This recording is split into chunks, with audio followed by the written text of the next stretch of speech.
I grew up in a simple family with lots of love and good friends. I was just an ordinary person with an ordinary life, nothing special in how I looked or in my school and sports achievements. But I feel lucky to have had good people around me, and maybe that's why I tend to trust others easily. Because of this, people often call me naive or say, I see the world in a dreamy way. This story is about my difficult relationship with my mother-in-law, who bullied me despite my trusting nature. My name is Julie.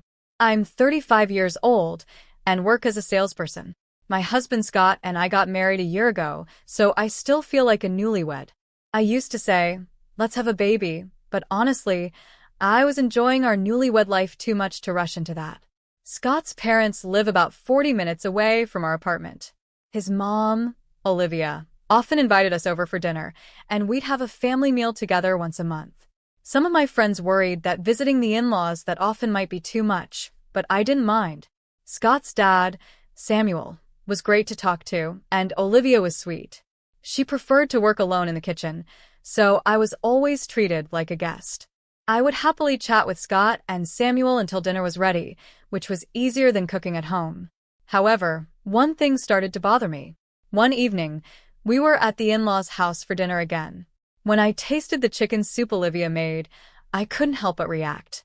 What's wrong, Julie? Scott asked, noticing my expression. I've never had celery in chicken soup before, I replied.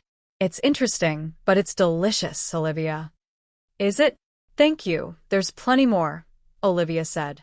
Oh, great, I responded, trying to hide my discomfort. I struggled to smile back at Olivia, who looked so happy. Another bowl of this soup would definitely raise my blood pressure. It was that salty. I glanced at Scott and Samuel, but they seemed to enjoy it. This must be the normal taste of home cooking for them. So, that day, I accepted it and forced myself to finish the soup, even though it was packed with so much sodium it could dissolve anything. It seems my in-laws like very strong flavors. Olivia's cooking was sometimes as salty as seawater and other times as sweet as condensed milk. The first time I tried it, I almost spit it out, but the rest of the family ate it like it was any other meal. I was shocked by their taste preferences. I felt bad leaving food uneaten, so I usually finished it, but it was too much for my stomach and I often felt sick afterward. I started to worry about the impact of eating such intensely flavored food on their health. I even talked to a friend who's a nutritionist and started collecting recipes and pamphlets. But as a new daughter-in-law, I couldn't exactly say, your cooking is too strong. Please change the recipes. My own cooking was seasoned exactly according to the recipes, and I thought Scott would like it. I used to ask him all the time, is it good? And he would always reply sweetly, whatever you cook is delicious. But I couldn't help but doubt if he was being honest, especially if he grew up eating such strong flavors.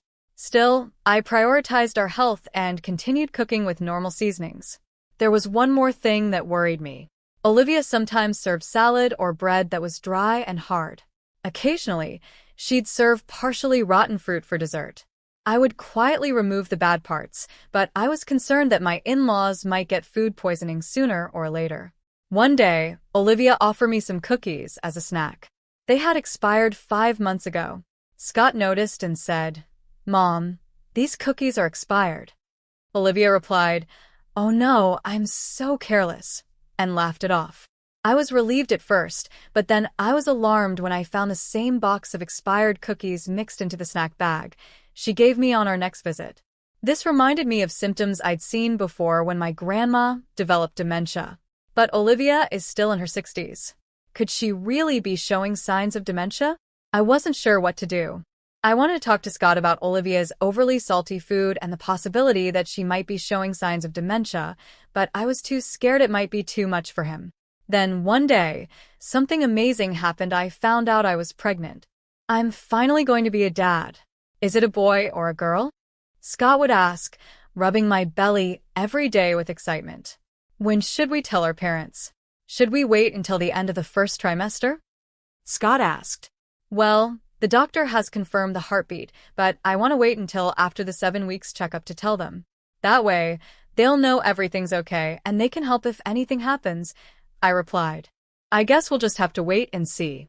I can't wait to tell everyone. I think my mom's going to cry when she hears the news, Scott said.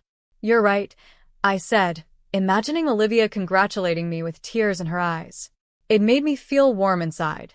I was so excited about the pregnancy that I forgot about everything else. But the following weekend, when I saw Olivia's chicken soup on the table, I realized there was a big problem. If I ate her overly seasoned food, it might affect my baby. The pregnancy books I'd been reading said that high blood pressure and diabetes could affect pregnancy and childbirth. Stale bread and expired foods might not hurt me, but they could harm my baby. The thought made me anxious, and I couldn't start eating. Oh no, Julie, you haven't eaten at all. I hope it wasn't too bad for your taste, Olivia said, noticing my untouched plate and frowning. No, it's not that, I stammered. Scott, thinking it was morning sickness, quickly jumped in to save me. She's just tired and doesn't have much of an appetite, he said. I see. Are you working too hard, Julie? Don't push yourself too much, Samuel added kindly, though Olivia's face stayed serious. I felt guilty for leaving the food and lying to them. After everyone finished their meal, Olivia offered me a large brownie with ice cream on top, along with a cup of tea. Have some sweets at least. I'm sure it will relax you, she said.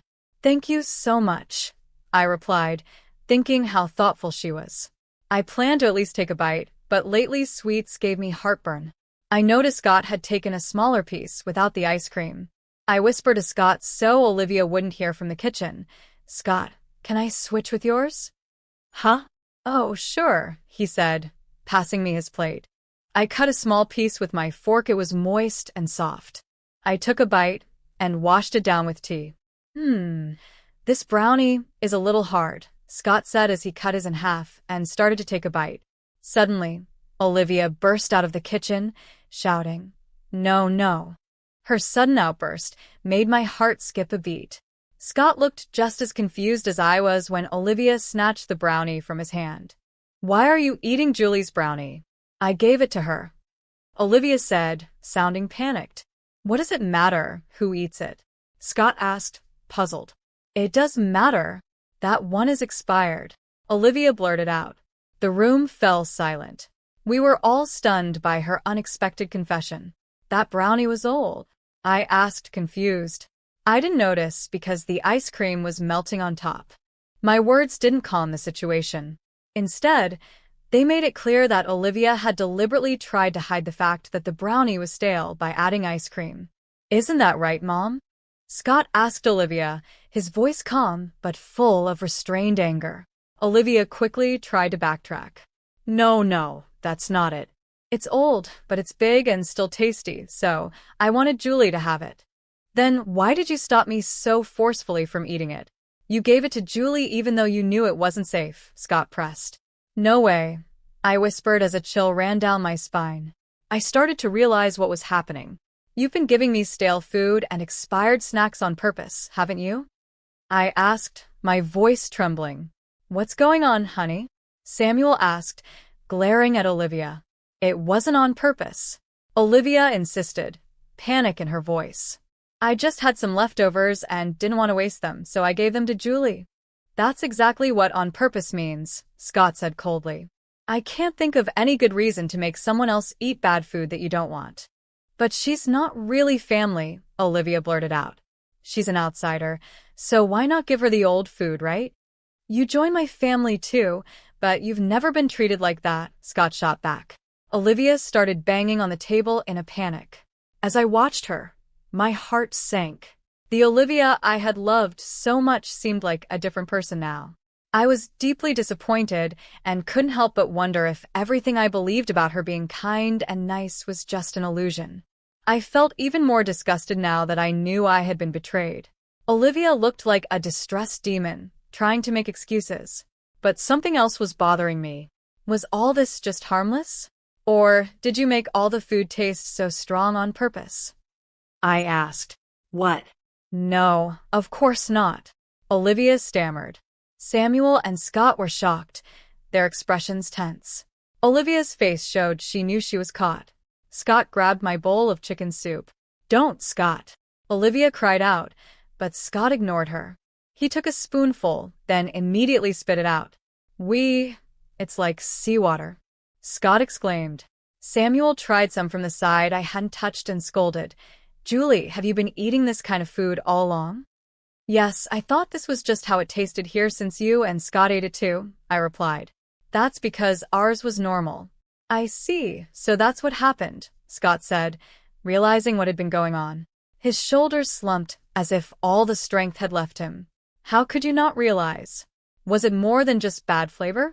She's even given you expired snacks, Scott asked, worried. I thought she might have dementia, I admitted. Olivia's mouth twitched. For her, hearing that the daughter-in-law she hated so much actually thought she might have dementia and even felt sorry for her was a huge insult. Scott tried to comfort me, saying, "You're so sweet, putting up with her because you thought she was sick." Then he turned to his mother. "But you, Mom, I don't even want to think that you were bullying such a kind-hearted girl who trusted you." Samuel added, "I never imagined Olivia could do something like this. That's why I talked to so many people about it. I was worried about Olivia's health, thinking her taste buds were off, or that she might have dementia, even though she's only in her 60s. You talked to many people?" Olivia's expression quickly changed, realizing her actions had been exposed. "Yes, my parents, my friends, people at work, they were all helpful. They gave me tips and pamphlets," I said, pulling them out of my bag and piling them on the table. I had been carrying them around, intending to talk to Samuel and Scott someday, but I never thought it would come in handy like this. "Wow, you are really concerned about her," Samuel said, unfolding a pamphlet, clearly moved by my efforts. Olivia, on the other hand, was furious. "You're terrible. I'm not sick," Olivia yelled. "No, you're the one who's terrible," Scott shot back. "Unlike you. She has a pure heart and was genuinely worried about you." "Shut up. Shut up," Olivia screamed, her anger boiling over. "I never liked her from the beginning." She pointed at me, her eyes filled with rage. My beloved son was taken away by a stupid woman like her. He didn't even notice my harassment. Who's the dumb one now? I wished for a beautiful and successful woman who would make me proud to be seen with in public. You're a fool not to see what an amazing woman Scott married. You've been blind to her true worth. What? Olivia stammered, unable to believe what she was hearing. In front of me, my in-laws were having a heated argument. It was clear now Olivia had always hated me, and even though I understood it logically, it still hurt to realize that someone I trusted had betrayed me. Later that night, as we lay in bed, Scott whispered, "Why didn't you tell me before we got married? If I had known, I would have." Olivia's face lit up with hope, thinking Scott was on her side. "I knew it, he's on my side," she thought. But Scott continued, "If I had known, I would have cut ties." Ignoring Olivia's crushed expression, Scott held me tightly. "I'm sorry, Julie. I didn't realize how much you were going through." "I'm sorry too," I replied. I didn't see her true intentions. Olivia's eyes twitched. She never expected to hear such words from me, someone she had always looked down on. Scott looked at me and said, "I married you because you're so pure. Don't worry, we'll never come here again." "Wait," Olivia cried out. "You can't do that. I'm your mother. I'll never let you keep my grandchild from me." "Grandchild?" Olivia finally noticed my belly. If she had paid attention earlier, maybe things would have been different. But she was too busy with her schemes. "Let's go, Julie," Scott said, offering his hand. "Yeah," I replied, taking his hand and standing up slowly. "Wait, I'm sorry," Olivia pleaded, trying to grab Scott's arm. But Scott brushed her off. "I'm not the one you should be apologizing to," he said firmly. Olivia looked at me, her eyes full of resentment. I didn't want to forgive someone who clearly harbored ill feelings toward me. Before she could say anything, I spoke. "I trusted you, and you betrayed me. I can never trust you again. I won't let someone like you be around my precious child. Goodbye." "No," Olivia cried, collapsing in anguish. We left without looking back, with Samuel watching us, knowing we would never return. It's sad to say, but if Olivia had valued our relationship, she could have enjoyed a happy life as a grandmother, surrounded by her grandchildren. What a fool she was. Later, when I told my parents and friends who had supported me, they said, "You finally realized." They were either shocked or relieved because, apparently, everyone but me knew I was being mistreated. They didn't tell me because they knew I was genuinely worried about Olivia. At least they listened and collected pamphlets to help me when I finally saw the truth. I felt so ashamed and embarrassed that my face turned red. But, thanks to all the materials and support everyone gave me, I was able to show how seriously concerned I had been. Because of this, Scott and Samuel were completely on my side. I realized once again how truly blessed I am to have such good people around me. 5 years later, I've been busy taking care of our little son. Today is his first birthday. I'm hard at work preparing a birthday cake, fried chicken, and other dishes I'm not used to making. Scott has been a great dad, playing with our son and changing his diaper. In the middle of all this, I got a call from Samuel. He was invited to the birthday party, so I picked up the phone without hesitation, thinking he might have a question. "Hello, Julie," a familiar voice said sweetly, trying to gauge my mood. It wasn't Samuel. Even after 5 years, I knew it was Olivia. After we cut ties, we moved to a new place far away from her and only told Samuel where we were. I also blocked Olivia's phone number and had my number erased from her phone. Thanks to Scott and Samuel protecting me, she couldn't visit me at the hospital when I gave birth, and I've been able to live a peaceful life since then. Now, just hearing her voice gives me goosebumps. "Where's Samuel?" I asked. "He's in the bathroom right now," she replied. "Hey, isn't it my grandson's birthday today?" I don't think Samuel told her, but she might have noticed him preparing a gift. Scott noticed something was wrong from my tone of voice. He gestured to take over the phone with a worried look, but I gave him a thumbs up and continued the call. I'm a mother now. The innocent, forgiving wife I used to be is in the past. "Listen, Julie," Olivia began. "I really feel bad about what happened. I was wrong to do those mean things. I regret it so much." "Huh?" I replied. "So, I want to see my grandson soon. I'll buy him lots of cute clothes and toys." "Well, I don't need you to hide needles in or bug the toys, so no thank you. I wouldn't do such a horrible thing. You fed me all that disgusting stuff." "You're exaggerating. It wasn't that bad, was it? Too much salt, sugar, and mold. Too much of any of it could have ruined my health. But I mean it, I really regret what I did. I'm sure you're kind enough to understand." "You're right," I said. "People often say I'm kind." "Yes, you are," they say. "But it's not that I'm kind. I'm just naive and trust people too easily. If someone betrays me, I can never trust them again. So, Olivia, you'll never regain my trust, and I won't forgive you. I'll never let you see my precious son."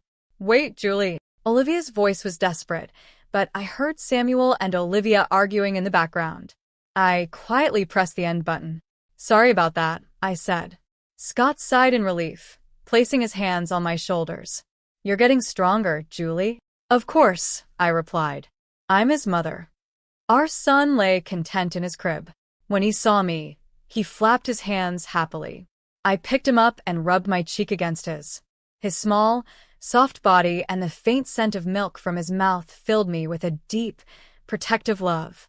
I realized that for my son, I could be as gentle as an angel or as fierce as a demon. I'm no longer just the gentle, naive wife I used to be. "Oh, it smells so good," Scott said as the birthday cake baked in the oven. Our son cooed happily, and we both smiled broadly. There was a time when I was oblivious to the malice of others, carefree and happy. But that was because I was surrounded by people who protected me. Now, it's my turn to protect my family. I'm determined to grow stronger and stronger so that these happy days will continue for a long time.